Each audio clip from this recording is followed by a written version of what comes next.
તમે હવે જો ઉપરથી આમ તમે ક્રમશઃ જોવાનું શરૂ કરો ને તો હું તમને એક એક બાળકનું નામ કહું છું.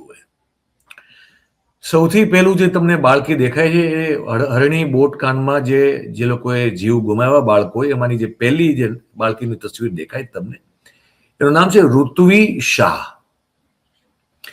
બીજો બાળક છે એનું નામ છે રયાન ખલીફા. પછી અયાન ગાંધી છે. પછી મુઆવિયા શેખ નામનો બાળક છે. પછી નેન્સી માછી નામની બાળકી છે.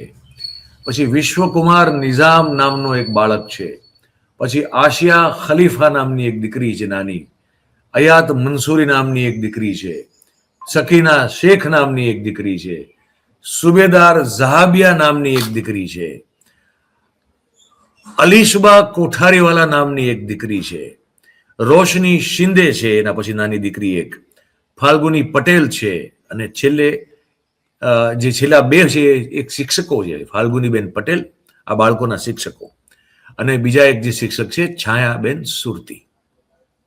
આ લોકોએ આ બોટ જે ડૂબી ગઈ હરણી તળાવમાં એમાં પોતાનો જીવ ગુમાવ્યો. અને પછી શું થયું તો તમને એ પણ કહી દઉં કે ન્યૂ સનરાઈઝ હાઈસ્કૂલ નામની જે હાઈસ્કૂલ છે વડોદરાની, એના આ લોકો હતા. અને 750 રૂપિયા પ્રતિ વ્યક્તિ લઈને એ લોકોએ પ્રવાસનું આયોજન કરેલું હતું, એક્ઝેક્ટલી આજથી 2 વર્ષ પહેલા. અને એમની સામે આજે પીડિત જે પરિવારો છે બધા, જે બાળકો ગુમાવ્યા, જેમને આ બે શિક્ષિકાઓનો પણ જે પરિવાર છે બધા ભેગા થઈ, તો બરોબર 11 વાલીઓએ ભેગા થઈ, બાળકોના 11 વાલીઓએ ભેગા થઈ અને વડોદરાની ગ્રાહક કોર્ટમાં પણ ફરિયાદ દાખલ કરી. અને દરેક ફરિયાદ દીઠ 1,52,00,000 એમ કરીને 16 કરોડ ને 61 લાખ રૂપિયા ના વળતરનો દાવો સ્કૂલ સામે પણ કરવામાં આવ્યો છે. આ તો બાકી બધું બરોબર છે, પણ સ્કૂલ સામે પણ દાવો કરવામાં આવ્યો છે. આજે મૃતક છે મુહવિયા શેખ નામની જે નાની દીકરી છે, એની માતા છે મેજબીન શેખ.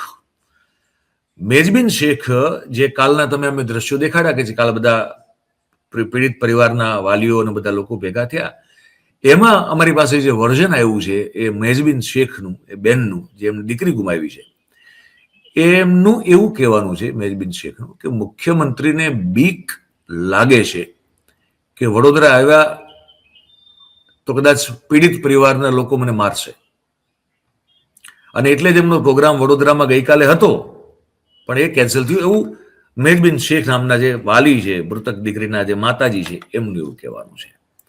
બરોબર છે. આ કઈ રીતની, અને આપણે યાદ છે પેલા એક નિઝામા જે દીકરી છે એના મધર હતા, અને એક બીજા મારા ખ્યાલથી એક હતા, એ લોકોએ કરેલું જ હતું ને. ગયા વર્ષે જયારે મુખ્યમંત્રીની સભા હતી તો એમાં 2 બહેનોએ પોતાના દીકરીઓ વતી અવાજ ઉઠાવેલો હતો, પણ એમાં એમને એવું કહીને બહાર કાઢી મૂકવામાં આવેલા હતા કે તમે હાથે કરીને ડિસ્ટર્બન્સ ઉભો કરી રહ્યા છો.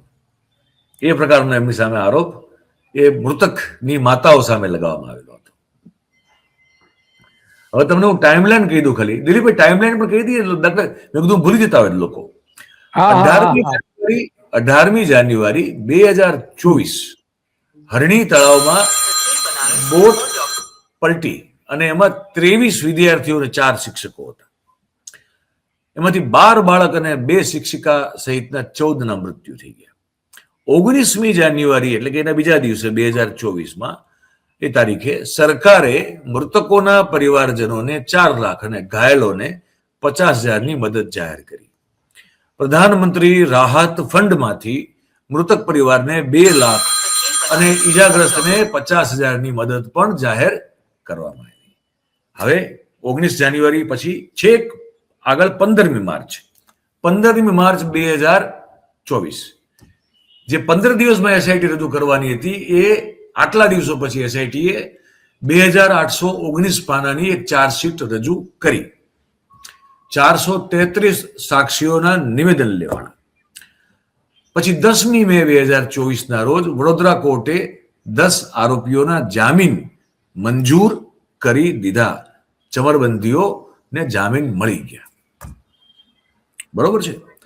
અને 10મી જૂન 2024ના રોજ રાજ્ય સરકારની તરફથી આ 10 આરોપીઓના જામીન રદ કરવા માટે હાઈકોર્ટમાં અરજી કરવામાં આવી.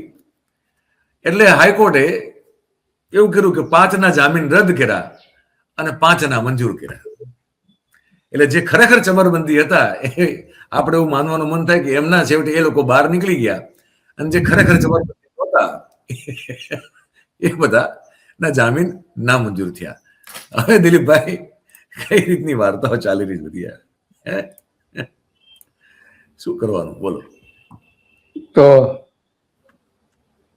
જેટલી મોટી ઘટનાઓ બની છે એમાં જુઓ તમે, શું ચુકાદાઓ શું આયા એની વાત કેમ નથી કરતા? બરોબર છે, મોટાભાગના છૂટી ગયા છે. જો અધિકારીઓ સામે જે એન્કાઉન્ટરના કેસ હતા, અધિકારીઓ અત્યારે જેલની બહાર છે. બિલકુલ પ્રમોશન મળી રહ્યા છે એમને, પ્રમોશન મળી રહ્યા છે, સારું પોસ્ટિંગ મળી રહ્યું છે. હા હા, બરોબર છે. તો એમનું દિલ મને લાગે છે કે બહુ સરસ હશે તો જ આવું થાય, બાકી તો કઈ રીતે થાય? બાકી સાહેબ, બાકી તો થવું અઘરું છે. બાકી આ ગોધરામાં જુઓ, હરેન પંડ્યા થી લઈને બધા જે જુઓ તમે, તો આ બધા જે નિર્દોષ છૂટી રહ્યા છે, તો કેમ આટલા મોટા ગંભીર ગુનાઓ કે જે ખરેખર આખા ગુજરાતને હચમચાવી નાખનારી ઘટનાઓ હતી, શું થયું? ગોંડલનું છેલ્લું ઉદાહરણ છે. તમે જેલની બહાર કાઢ્યા હતા ને? કોણે કાઢ્યા હતા? રૂપાણીની સરકાર વખતે. તો એમને ફરી જેલમાં જવું પડ્યું છે. તો ત્યાં રાજકીય દિલ બની જાય છે. લોકો વચ્ચે જાવ છો કે ભાઈ આપણું દિલ તમારા હાથમાં છે. તો કે લોકો સમજે છે, બધા હવે સારી રીતે સમજે છે કે ભાઈ ખરેખર આ દિલ કયું દિલ છે. હર્ષ સંઘવી વાત કરતા હોય તો દિલ કયું છે ખરેખર. એટલે તમારા દિલનું શું કરવું? દરેક નાકડીમાં નાખવું, મારે શું કરવું? દિલ શું કામ આપો? કોઈ માગતું નથી દિલ. અહીંયા કાયદો વ્યવસ્થા બરોબર આપો, રોજગાર આપો, મોંઘવારી ઓછી કરો. અને આ તમને કઈ સ્થિતિમાં તમે આ બહુ સરસ મયુરભાઈ યાદ અપાયું. કાયદો ને વ્યવસ્થા, યસ, બહુ સરસ મુદ્દો છે. હમણાંનો જ મુદ્દો છે, કાયદો ને વ્યવસ્થા. તો અત્યારે ગુજરાતમાં સૌથી મોટો ને મહત્વનો ને અત્યંત સંવેદનશીલ કોઈ જો મુદ્દો હોય તો લગભગ 15 લાખ જેટલા ખેડૂતોને સ્પર્શતો મુદ્દો છે. અને એ છે કે ગુજરાતની 2 જાણીતી કંપનીઓ, અહીં આપણે નામ નહીં લઈ શકીએ કેટલાક કારણોસર, એ 2 કંપનીઓ, લોકો જાણે છે કઈ કંપની છે, એ 2 કંપનીઓની વીજ લાઈન પસાર થઈ રહી છે. આવી 22 વીજ લાઈન આખા ગુજરાતને ચીરીને છેક કાશ્મીર સુધી જવાની છે, રાજસ્થાન જવાની છે, મધ્યપ્રદેશ જવાની છે અને મુંબઈમાં પણ જવાની છે. જે આપણા કચ્છમાં અને જામનગરમાં વીજળી જે પેદા થવાની છે એ બધી ત્યાં જવાની છે. અને ખેડૂતોના ખેતરમાં ઘૂસીને પોલીસના સાથે લઈને આ જ કંપનીઓના અધિકારીઓ ખેડૂતના ખેતરોમાં બળજબરી પૂર્વક થાંભલો નાખી દે છે. ત્યાં દિલ બતાવો, બળજબરી પૂર્વક હજારો થાંભલાઓ નાખી દીધા છે અને હજુ હજારો થાંભલાઓ નખાવાના છે. ઓછામાં ઓછા 5 લાખ હેક્ટર જમીનને